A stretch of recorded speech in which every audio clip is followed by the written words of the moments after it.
Thanks for tuning in to another episode of the Forgotten Hockey Players of Broadway, a nostalgic look back at our favorite Rangers from the 60s, 70s, and 80s. I'm Tom Browning, along with my co-host Rob Berger. We can be heard on Google Play, iHeartRadio, YouTube, iTunes, SoundCloud, Spotify, and of course, our website at gotommyboyproductions.libsyn.com. That's gotommyboyproductions.libsyn.com. Please check it out. You can capture all of our episodes on our webpage. You can contact us by just clicking on the contact bar. You can access all of our episodes. You can leave a message. We'd love to hear from you. Love to hear about the players that you would like for us to profile. Love to hear about maybe some of the seasons other than the 60s, 70s, and 80s that really made an impact on you as a fan. Again, we will be going off the menu every once in a while. We'll be talking about the current day New York Rangers, the state of the franchise, and again, we love to talk about previous playoff games, impactful trades that took place in New York Rangers history. So wherever you listen to us, please hit subscribe. It's free. So without further ado, here are your hosts, Tom Browning and Rob Berger.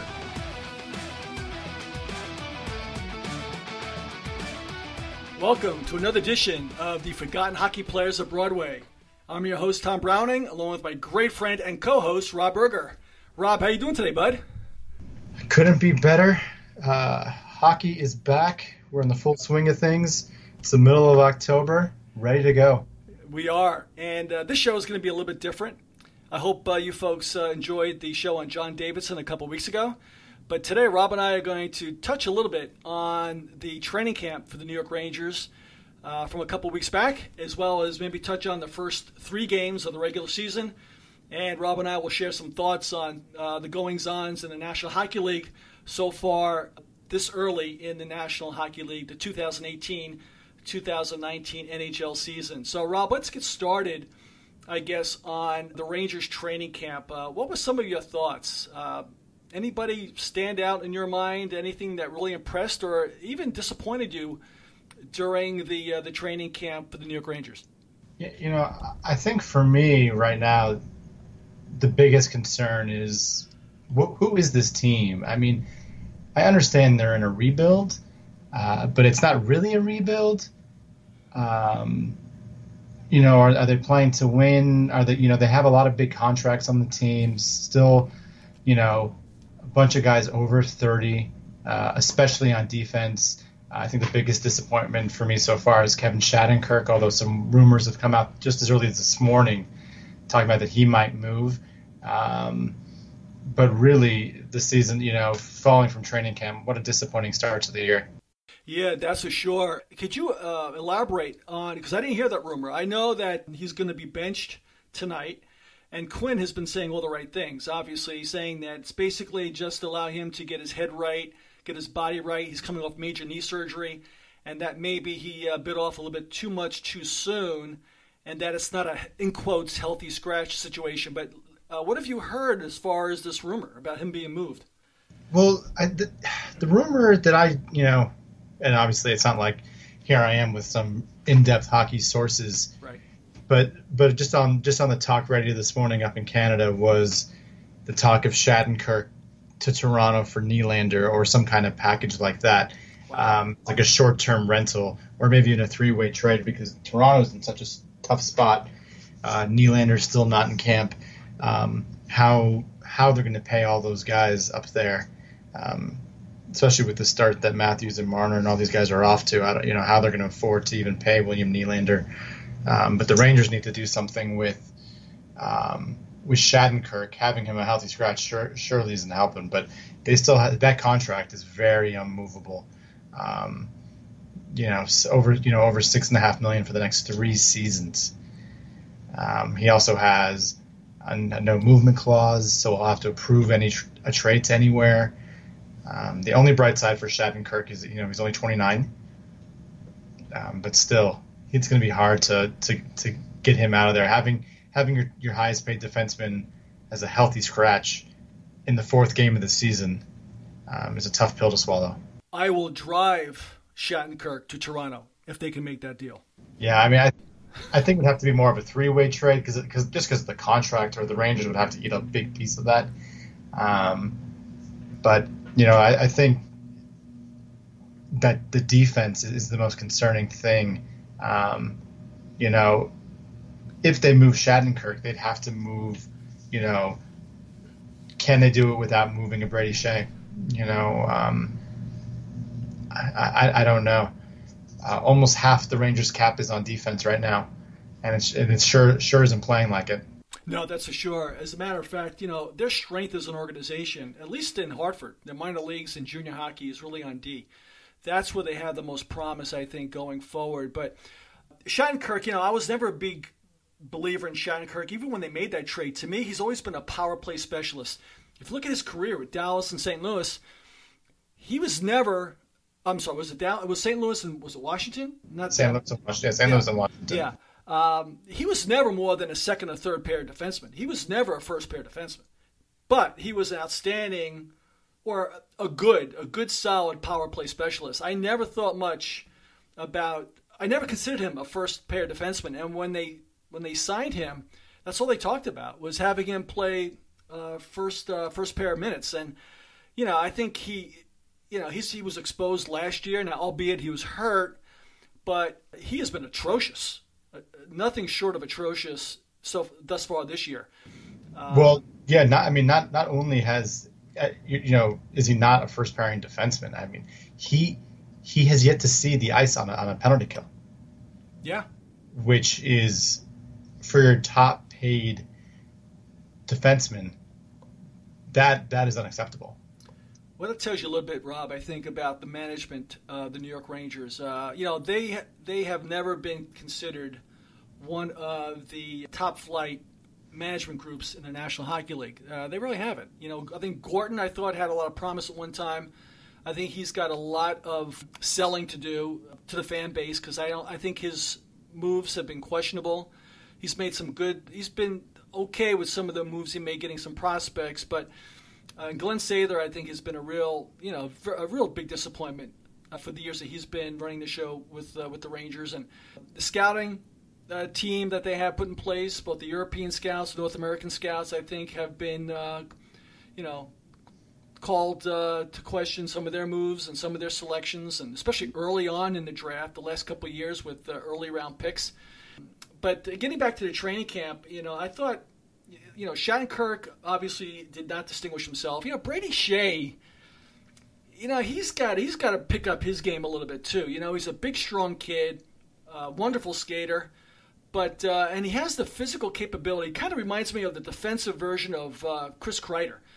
Two big, strong, athletic guys, great skaters, $1 million bodies. They're strong, but they're not. Something's missing with both of those guys, and I think Chris Kreider really needs to step up his game. He took a big step back after a somewhat promising rookie year, and I think he's got to get it going. I don't think he really distinguished himself during training camp.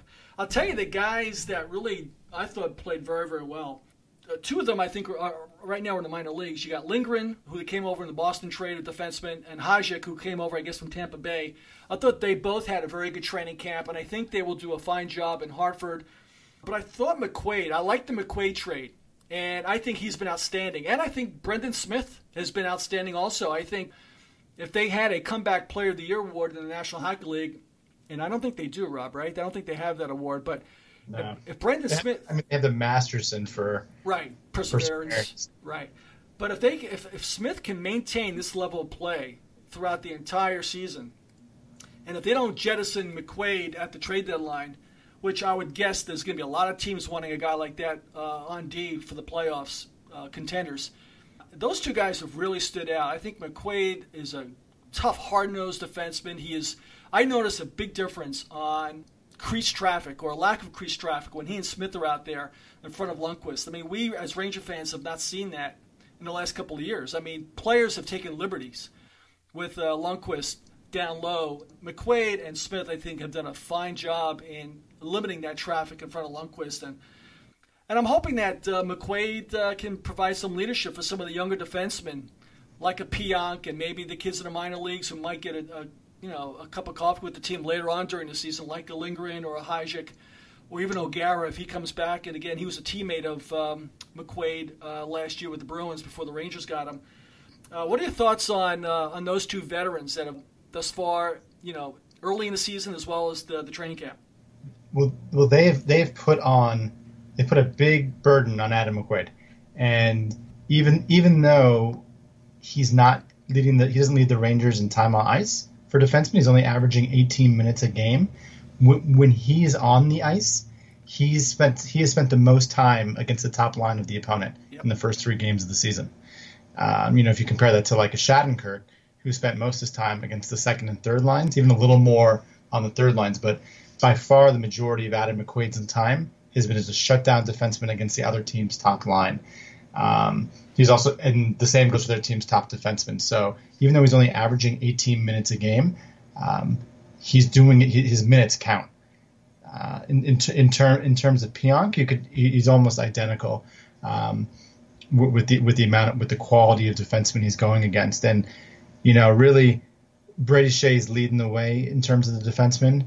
But really McQuaid and Smith, I think, are going to be the driving force this year. The issues is still, again, I think we talked about this last year. Mark Stahl. How much longer are they going to be able to have Mark Stahl being a defenseman back there?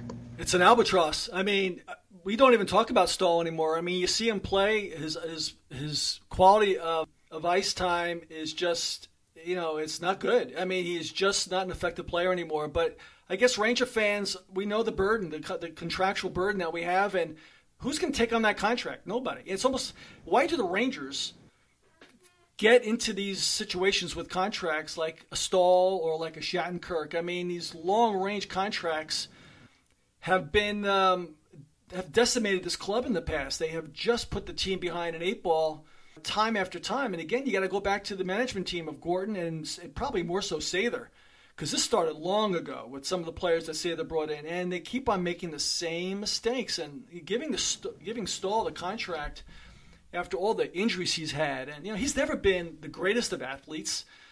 I don't know. I think, he is just an albatross. And what are you going to do? Sit the guy? I mean, can you sit a guy like that, or you may have to buy him out, but then that puts you behind the 8-ball on a cap situation, right?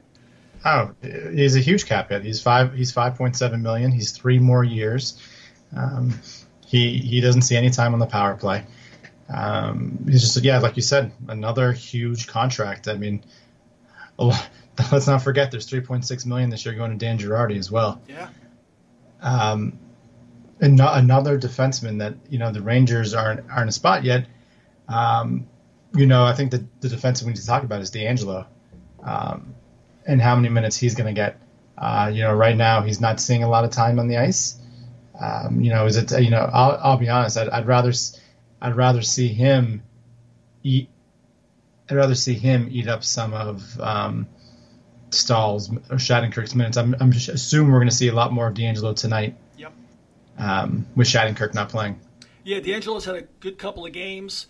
Looks like Pionk might be sitting a little bit. I think Neal's gotten off to a little bit of a slow start, and I think DeAngelo is kind of, those two players play a very similar game, obviously, and but I think it's DeAngelo's time to shine. I mean, he's had his opportunities, and this is it for him. This is a chance for him to really distinguish himself, and he has a little bit of offensive game to him, which the Rangers desperately need on D, because you're not going to get much of that from McQuaid or Smith, and of course from Stahl.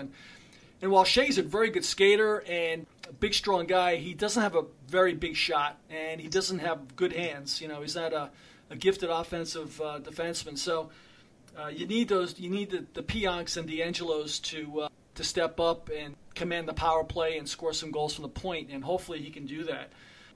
They have some guys in the minor leagues right now who they just sent down right at the end of training camp. You got Gilmore, who's a very gifted skater. He's got some offensive game to him. We talked about Lindgren and Hajek, and O'Gara is kind of a big, he's kind of like a Mark Stahl type, a big stay-at-home defenseman. He's a Long Island kid from Smithtown, I believe. And he's from Wisconsin. Oh, Wisconsin, yep.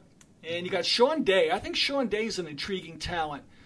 He's a big, strong kid, about 6'3", 240, skates like the wind. He skates like a Brady Shea. He skates like a young McDonough.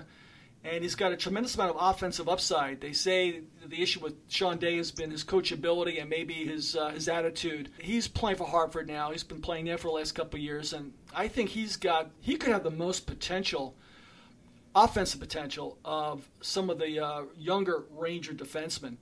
How about the forwards, Rob? Who are you impressed with? I'd say this kid Howden. I liked him from the moment I saw him early in training camp. He brings that Tampa Bay, Boston Bruin mentality to the ice. He's a tough, gritty player down low. I really like him a lot. What are your thoughts?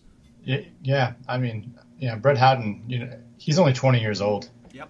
And, to come out already with a goal and assist in his first 3 games, strong, very strong. It's nice to see a bright spot down the middle. The Rangers have struggled at center for quite a while now. Yeah. Especially with center depth. So if they can get him some minutes, that's the bright spot for the season on offense, I think. Unless you could see VC and Hayes step up. I mean, we have a lot of guys over 30, so to have a 20-year-old. I hope he stays with the team and doesn't get sent down back to Hartford once he plays his 8 games or so. Right. Yeah, that's always the risk, right? Is that the 7 or 8 game tryout type of thing. But listen, the guy's now on the top line. I mean, he's playing better than the leadership group. I mean, already Quinn, and I like Quinn. I think I wasn't sure about him. I thought he was just going to be another college coach, coaching another. A bunch of Rangers are known to be sticklers for their collegiate athletes, and I just thought that Quinn is going to, bring it that college element, which I'm not a big fan of in the National Hockey League. I like that Western Canadian hard-nosed style of play, and but Quinn, he's got a little bit of he's got some grit. He's got some sandpaper to him as a coach, and he likes that rough-in-your-face style of play, and I'm happy to see that, happy to hear that. I just don't know if he's got the players to make that happen, but if they can bring guys like Howden in, who is a tough, hard-nosed player, we know that Lindgren is a tough, hard-nosed defenseman, and if somehow they can shape the team going forward around his coaching philosophy, I think they'll be in good shape. But this kid Howden, I'm very, very impressed with him. And, they sent Lias Andersson down, although he got the award for the top player in training camp. But I think that was more or less – I think they kind of gave him that award, and maybe I'm wrong. But I didn't see a lot from Lias Andersson during training camp. And I think they kind of gave him that award to – massage his ego a little bit, knowing that he was going down, not to bum him out, not to turn him off. What are your thoughts on that? Yeah, I agree. I thought he would be ready by now, or not by now, but I thought he might be ready to take that step to play with the team. I mean, he's only 19. And a strong, he's a big kid, 5'11", 205. That strong left-handed shot, I thought, the Rangers could use. But again, he's off to a good start in Hartford. He's got 3 assists in his first 3 games. Saw that, yeah. I think we'll see him before the year is over. Especially if the Rangers are active, and they should be active with moving some of these players. Yeah, I agree. Andersson, you're right. By now, it's kind of weird to say by now. Like you say, he's 19 going on 20. But when you drafted number 7, was it number 6 or number 7 he was drafted a couple years ago? He was drafted... I think it was 7, right? I think 7, yeah. When you're drafted number 7, I mean, you've got to make... If you're not playing your very first training camp, you've got to be playing your second training camp. You've got to make the club. I mean, he's a type of player that, again, similar to what the Rangers did this year. I think he could have gotten those types of players at the end of the first round. I think he's an end of first round, early second round type of player. He's not going to wow you with an offensive game. He's probably projected, I think right now, if memory serves me correctly, I think he's projected as a third-line player, Andersson, maybe a second-line player, but a solid National Hockey League player. But probably no more than that. Yeah, I don't see him as a top line, ever making to the top line. But yeah, second or third round guy. Second or third line guy, definitely getting some minutes on the power play. He's a strong kid, so again, he's also a big cap hit for someone that's down in Hartford. That's right. Almost $2 million. So, he's I think he's the biggest cap hit for someone not on the team right now. Yeah, and he's got a very similar game to Howden. They both have great leadership qualities. They're both tough players.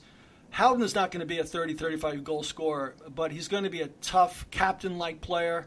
You hope that maybe both of those guys, or at least one of them, turns into like Patrice Bergeron type of player, getting 25 goals a year and setting up your wingers and just being all-world defensively and, with tremendous leadership qualities. And I think that's been the Rangers' issue. Most of their better athletes have been second and third line players.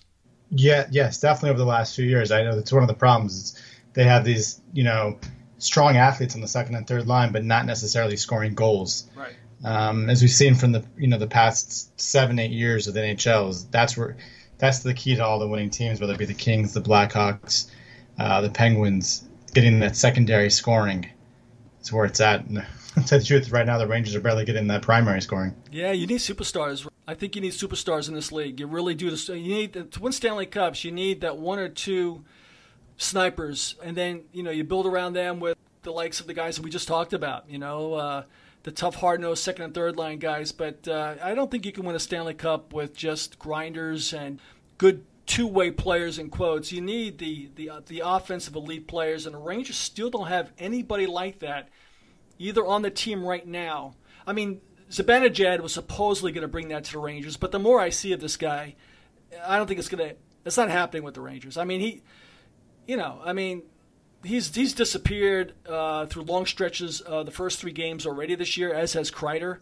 I think those two guys have a great chance of being in the doghouse off and on for Quinn throughout the season. There's a lot of guys like that. Hayes, another one. I think if Quinn is everything that if he continues coaching the way he's coaching right now, he's going to lose patience with a lot of these guys because they don't bring that intensity and that consistency game in and game out, shift in and shift out.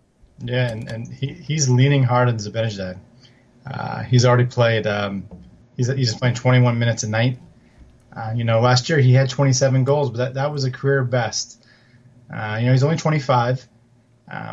Did we see his best year last year? 14 of those goals, over half his goals were on the power play. Yeah. Yep. He did put up over 200 shots, but is that as good as it's going to get for Zibanejad? I mean, Zibanejad can't be, can he be the number one center for this team if they're going to be successful? I don't think he's a number one center in a Stanley Cup winning team. I think, it's funny. You said 25 years old. This is a funny league. 20.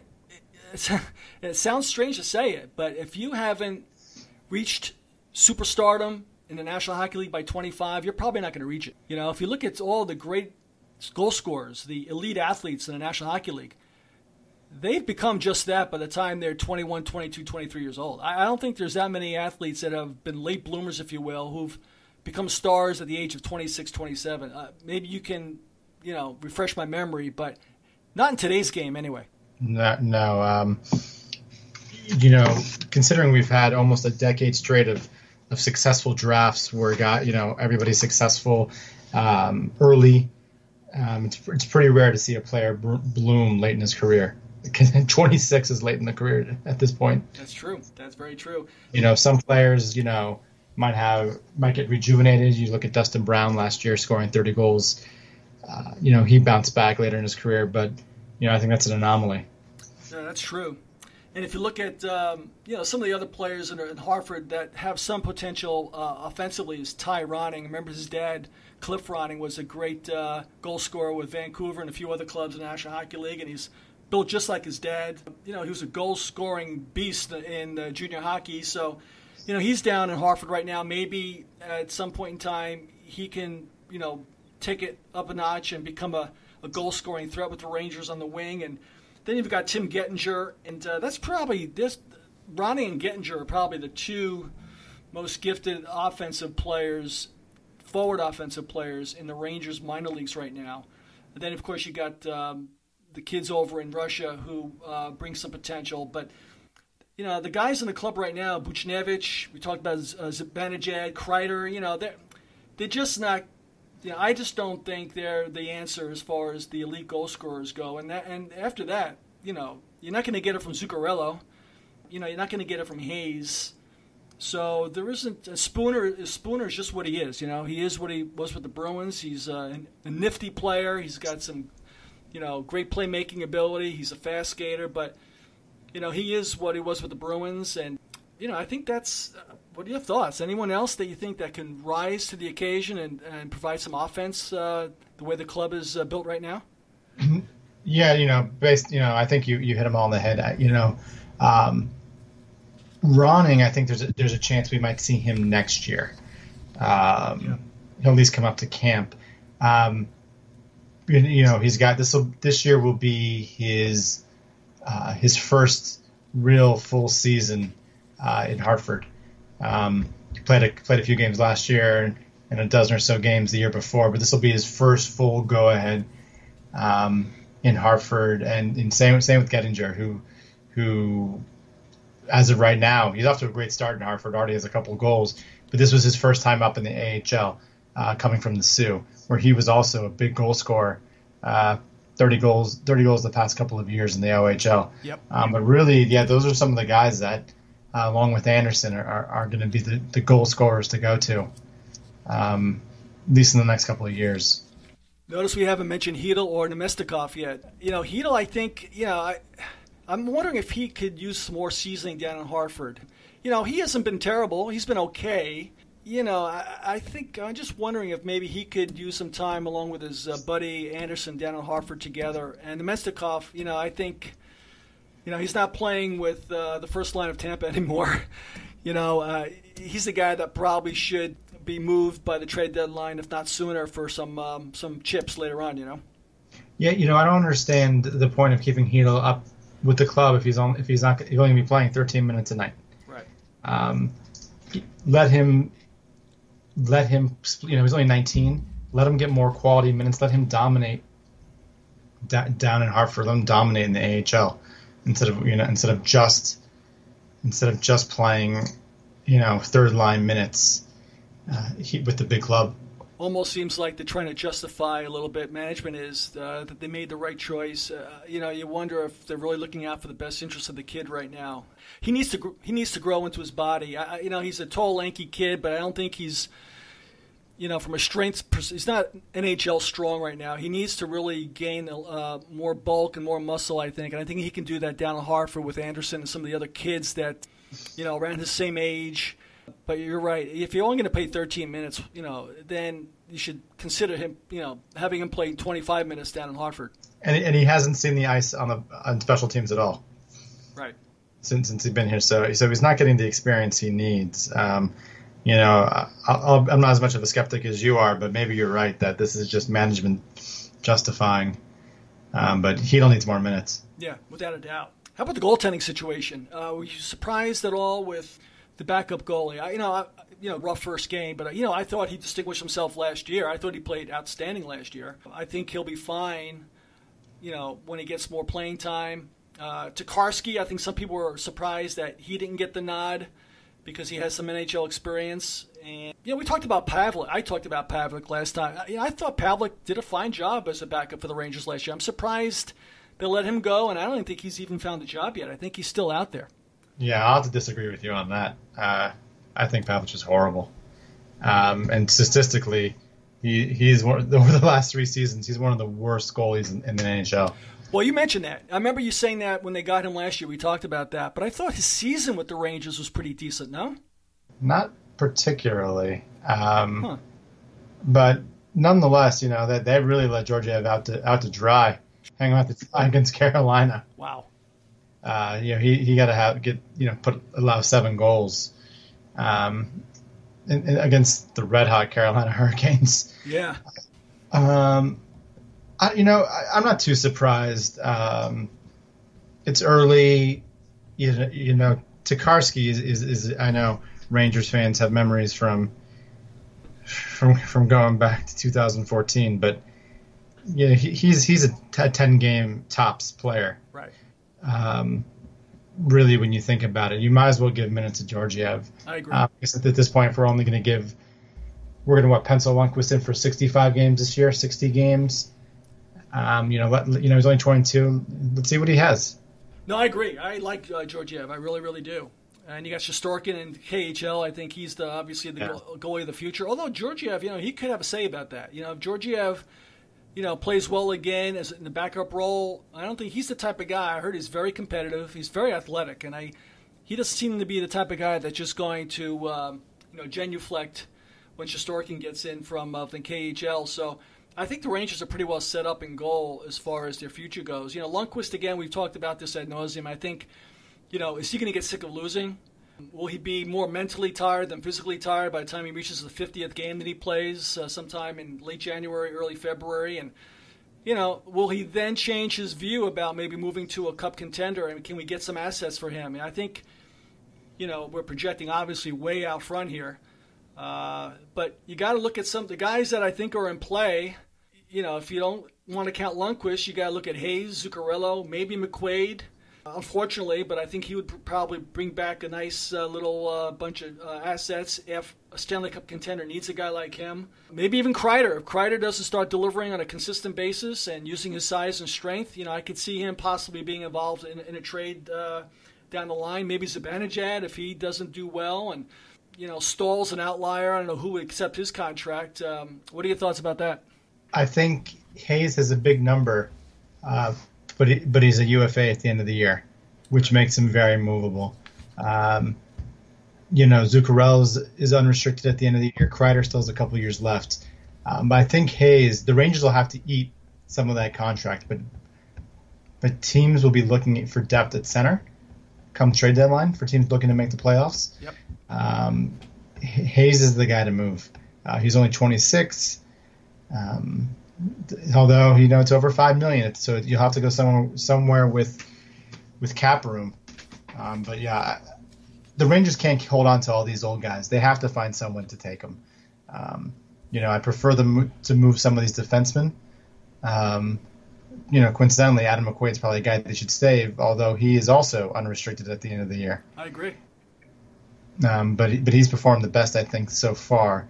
The Rangers really need the kids to step up, but they got to get rid of some of these contracts. And Rob, you're right. That gets us coming full circle back to what the first question you said at the beginning of the show was, are they a rebuilding team? Are they a team that's doing a semi-rebuild? Are they really shooting for the playoffs? I mean, obviously these guys get dressed up every night, going out and thinking they're going to win, wanting to win, and making the playoffs. But, I think this should be a rebuild. I think, and I said this to, my brother-in-law last year at the end of the season after that letter went out in February to all the Ranger fans. I'm saying, if they make the playoffs this year, that's not a good thing. To me, they need to bite the bullet for the next 2 or 3 years, stockpile the early draft picks, let the kids play. If they're just getting in with these veterans and just making the playoffs and not going with the total rebuild, I think it's just going to delay. It's going to just increase the pain, expand the pain for a longer period of time. I think they really need to do this thing right. And if they keep on losing games, then I think management hopefully will finally get it and then just bring the kids up, jettison the older guys, get more assets, and just go through the rebuild and get it done the right way, Measure twice, cut once. Yeah, I mean, the Rangers need to really look at the Winnipeg model. I know it's not fair because the markets are completely different. But how Winnipeg was just so bad and just did it slowly and rebuilt, similar to the Astros or what the Red Sox do every 3 years in baseball. But it's very hard to stay below average and then get really good. You have to really, I hate to use the word tank, but if you look at certain teams that have tried that, Calgary Flames have never really tanked. They've stayed just below playoffs or just getting into the playoffs and never really broken through. Same can be said with what Vancouver's going through right now.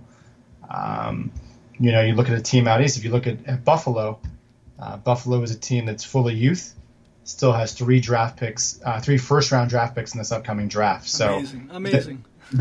That's where the Rangers need to go. One of the things that really stands out to me right now is there's no excitement around the Rangers. There's no big rookie.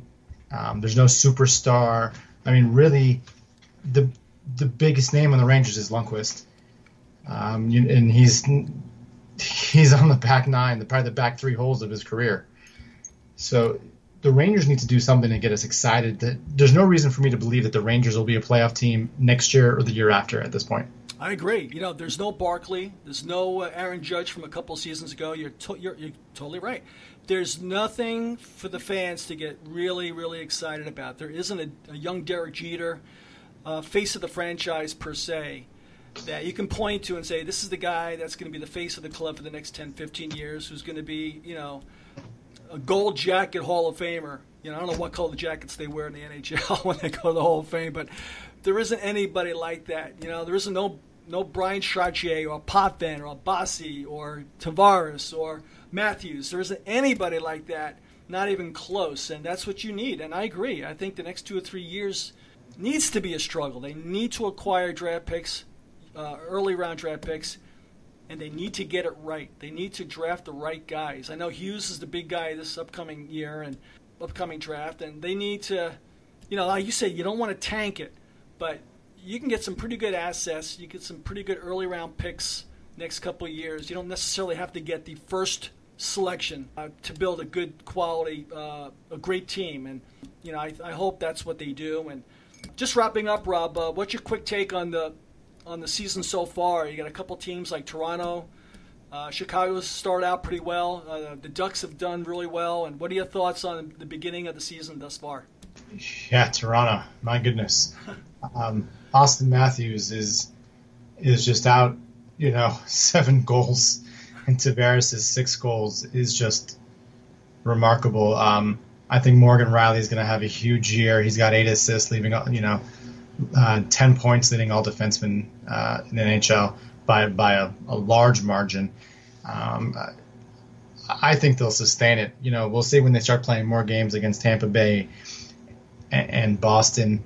It's nice to see Carolina off to a good start. Obviously, I don't think that's sustainable, but they have. I really like the trade they made this summer with Calgary, bringing in Dougie Hamilton. I'm excited to see Arizona. I think Arizona is a team that could surprise some people, and the reason I bring them up is their ties to the Rangers. The best goalie in the NHL for the last 6 weeks of the year last year was Antti Raanta. Yeah. It's too bad the Rangers couldn't keep him because I think, he had a big win as we're recording it last night against the Ducks. I think he will have an exceptional year. I don't think he'll be in the Vezina conversation just because I don't think the Coyotes can win enough games for him to be up there. But I think this is a team that is a year away from making the postseason. Dylan Strome leading them in goals right now. So, yes, those are the teams I'm excited about. And I would be remiss to say that the Kings have this potential long-term injury with Jonathan Quick, which really would set their season back. Even with former World Junior American hero Jack Campbell in net. Yeah, I heard that Quick might be out for the whole year. Is that right? As of right now, saying week to week. Oh, week to week. Okay. Last night I thought I heard a report that there's potential season-ending situation with him. But getting back to the Coyotes, I couldn't agree with you more. No longer do the Coyote fans call it the Derek Stepan trade. They're calling it the Antti Raanta trade. And he had some great games with the Blackhawks. He played just out of this world as a backup to Lundqvist. He has greatness in him. He really does. He's got the athleticism and the know-how to be in the top 5 goaltenders in the National Hockey League. And he's still, in his late 20s now? I don't think he's older than that. I think he's still in his late 20s, if memory serves me right. He's a franchise goaltender. And, they weren't going to trade Lundqvist, but you know what? In retrospect, maybe he was the guy that, they just weren't going to trade Lundqvist, so I guess they had to get rid of him. And I agree. I think the Arizona Coyotes are an up-and-coming team, and they might not be a year away. They might do some damage this year. We'll have to see. Yeah, absolutely. It's another team on the way up, another model that if they can be successful, that's what the Rangers need to do. Absolutely. So my 2 top teams this year, I don't know what your thoughts are on this, but, I think In the Eastern Conference, you got, I think, Toronto and the Capitals, I think, I think the Capitals are going to be a tough out again this year. I think they will defend their Stanley Cup, even though Barry Trotz is not there. I think they'll be a formidable team going forward. I think Toronto might just be there, although they give up a lot of goals, Toronto. They play a lot of 6-5, 7-6 games. Not sure about their defense. That's always been an issue with them. But I think those two clubs in the East. And on the West, you know who I really have grown to appreciate is John Gibson as a goaltender. The guy is really one of the top goaltenders in the National Hockey League, and he keeps the Ducks in it all the time. I don't know if the Ducks have the offensive depth to be a Stanley Cup contender. I'm not a big fan of the Sharks. I think they're a team that's getting older. I don't know who's going to come out of the West, and Vegas is obviously off to a very tough start. You wonder if maybe it's starting to catch up with the expansion team there. You just wonder what kind of year they're going to have this year after getting off to just a terrible start. But at least in the East, I think Toronto and Washington are I think, the cream of the crop in the NHL East. What do you think? I like Winnipeg. I think Winnipeg. Sure. I think Winnipeg will come out of the West. I think once the Sharks can figure out what they're doing with Burns and Carlson and how they're going to work that out, they also will be a force to be reckoned with. John Gibson has looked great. He's 4 games in, 3 wins, a goals against under 1.5. I mean, he's just been superb. I agree. Do they have the depth on offense in Anaheim? I don't know. Raquel is your kind of sleeper, right? Art Ross pick, or at least goal scoring pick out west. They don't have a lot of depth. They're so strong defensively, though. In that division, I'm more interested in seeing the second tier teams in the West, Edmonton and Calgary, how they perform, if they can come back. Vancouver has some youth as well. Peterson, is a Calder hopeful. But yeah, this is going to be a great season. I agree, Robert. I think Winnipeg. I think you're right. I think Winnipeg would be my selection in the West as well. I was remiss in not bringing them up, and yeah, no, I agree. So, no, I think that was a good overview on the Rangers training camp, what we project for the Rangers this coming season, as well as a quick recap on what's going on in the National Hockey League. So, fans out there, if you can drop us a line on our website. Rob and I would love to hear from you. If there are certain players you would like for us to profile, certain seasons that stand out in your memory for our upcoming shows, we'd love to hear from you. Rob, any final thoughts before we sign out until our next show? No, I'm excited for that Rangers first win. How about that? How about tonight against the Sharks? That would be nice. That would be nice. The Sharks are off to not a great start either. Other than, well, they weren't off to a great start until they met Gritty out in Philadelphia. But yeah, a win against the Sharks would be a nice way to get things going. Yeah, it'd be nice to have a Rangers win against the Sharks and a Giants win against the Eagles. How about that?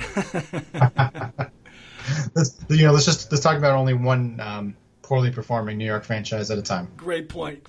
Well, thanks, Rob. Great show, my man. And for Rob Berger, this is Tom Browning. Thanks for tuning in to the Forgotten Hockey Players of Broadway.